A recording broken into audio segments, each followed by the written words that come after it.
5 seconds. Start. Mr. Prime Minister, ladies and gentlemen, it is really very kind of you, Mr. Prime Minister, to have taken the trouble of coming over to this place to inaugurate this 10th conference of our chamber. Our thanks are due to you for responding to our invitation to grace the occasion with your presence in the midst of important activities and duties. I hope you would have had the time to go through the papers sent to you which explain the activities of our chamber. On this happy occasion, we do not wish to trouble you with a number of requests and appeals. As an alert Prime Minister, we are sure that you are already aware of our day-to-day problems, and it is needless for us to enumerate them to you in great detail.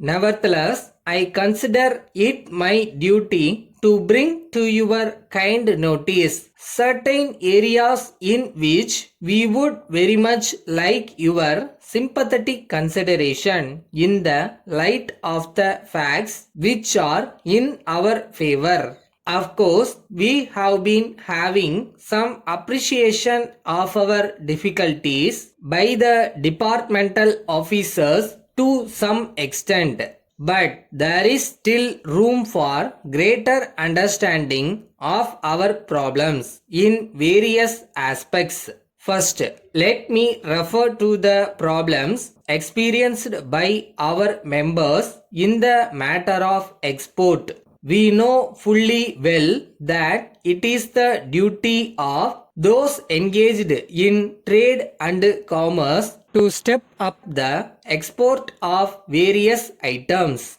As a matter of fact, in all our annual and special meetings, we have been trying our level best to find out ways and means of how we could cooperate with the government in stepping up the exports. We have to do a lot in this regard. It is in this connection we request you, Mr. Prime Minister, to kindly instruct the concerned officials at all levels to exhibit some amount of imagination in dealing with our suggestion. As you know, when it is a question of exporting any item, we have to face many problems like the need to maintain quality, keeping pace with the competitive prices offered by other countries, setting up necessary publicity in other countries, and even so many aspects.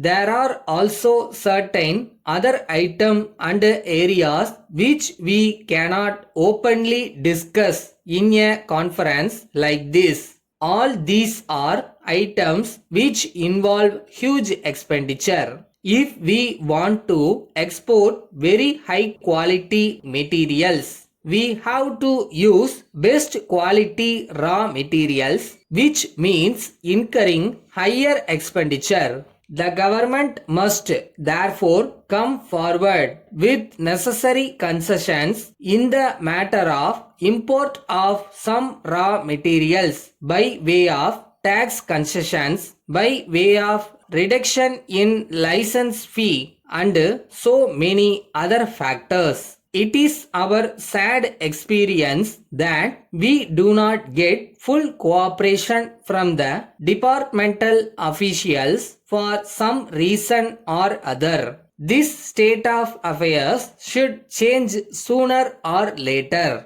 Unless the present procedure to deal with the problems of exporters undergoes a radical change, the export trade will be greatly affected. Letter dated 10th May 1983 from Messrs. Ganesh and Company Limited, Madras to Messrs. Sundar and Sons, Erode. Dear sirs, we are very sorry to inform you that you have not paid our bills for the past 10 months. We have sent you several reminders by post.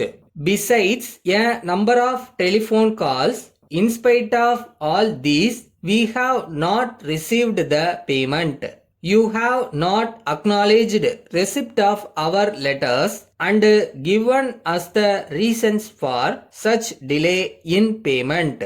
We are aware that in the past you have been very regular in your payments and we have had no occasion at all to make any complaint to you about delayed payments. Suddenly, we find that it has not been possible for you to clear our bills. We are at a loss to understand why you have not chosen to reply to our letters. We are deputing our manager to meet you in person next week to find out your difficulties. If you explain to him your position, he will offer you suggestions to solve your difficulties. If he could not do this, he will report to us and we will give you helpful solutions. Yours faithfully.